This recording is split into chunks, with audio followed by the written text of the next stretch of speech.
Oh howdy all, grab yourself a drink, it is time for some PathOfExile discussion. Today we return to Teaser season for 3.23 and the Affliction League, and it is a very quiet day news-wise today. Grinding Gear Games teased the Divination card Eldritch Perfection. Now, let's quickly break down what this is going to give you.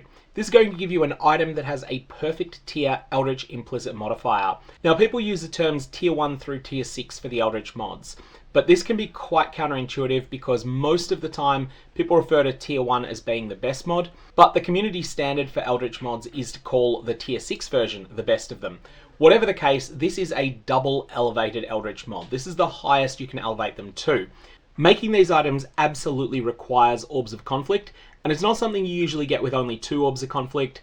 On average, it's considerably higher, but still in the single figures. I'll put a link down in the description below to a video where I outline some of the discoveries about how Orbs of Conflict work, as it is something that relates a bit to this Divination card.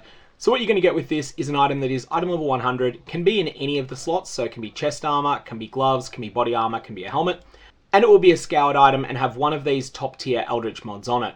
For example, Onslaught Guardian here has the Searing Exarch Universal Aura Effect mod as its implicit. This is perfect tier, 19 to 20%, but this item also has a lot of other things going on with it. It's 30 quality, it's got a fractured mod and a good one at that, it's got a whole bunch of other mods on it, and it also has Purity of Ice Aura effect on it as well.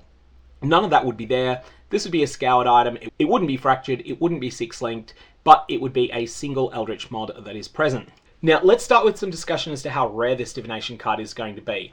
I believe that Grinding Gear Games' past precedent on somewhat similar cards is that this card is going to be staggeringly rare. I'm expecting it to be closer in rarity to Unrequited Love even than to the Apothecary. And for those of you that aren't aware, Unrequited Love is quite a bit rarer than the Apothecary is. Additionally, I wouldn't be totally surprised if it is even rarer than that. For example, the Aspirant added in Scourge League, or Further Invention added in Sentinel League. These Divination cards award items that absolutely require the use of boss exclusive currency in order to create. For the Aspirant, it requires a Maven's Orb, which is now called an Orb of Dominance. For Further Invention, it absolutely requires the Awakener's Orb in order to create these.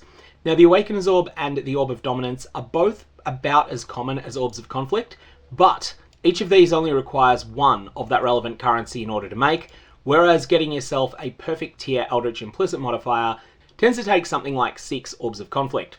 For that reason, I'm expecting Eldritch Perfection to be extremely rare, likely to be rarer than Further Invention and rarer than the Aspirant.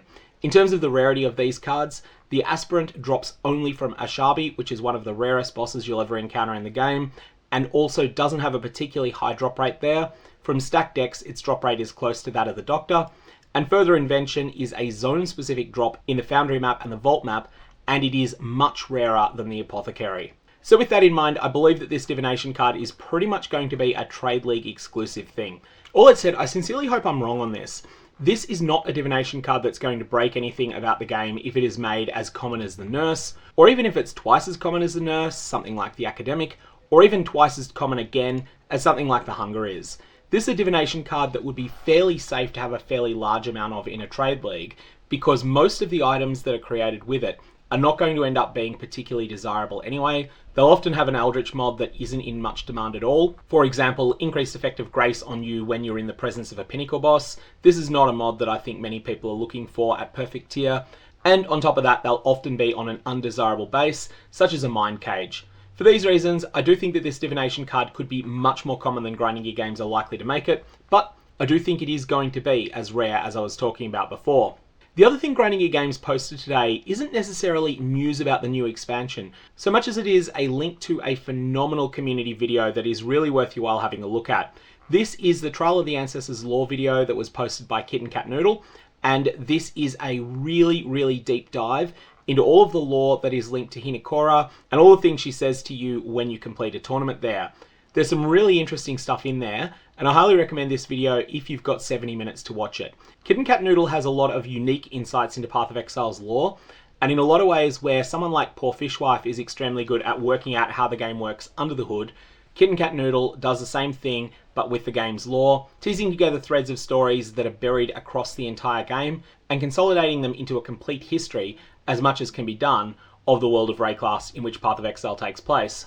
Anyways, that is it for today. There is just the one teaser of Eldritch Perfection, and then there's that excellent video to have a look at. I'm going to leave it there. May your Orbs of Conflict have interesting results.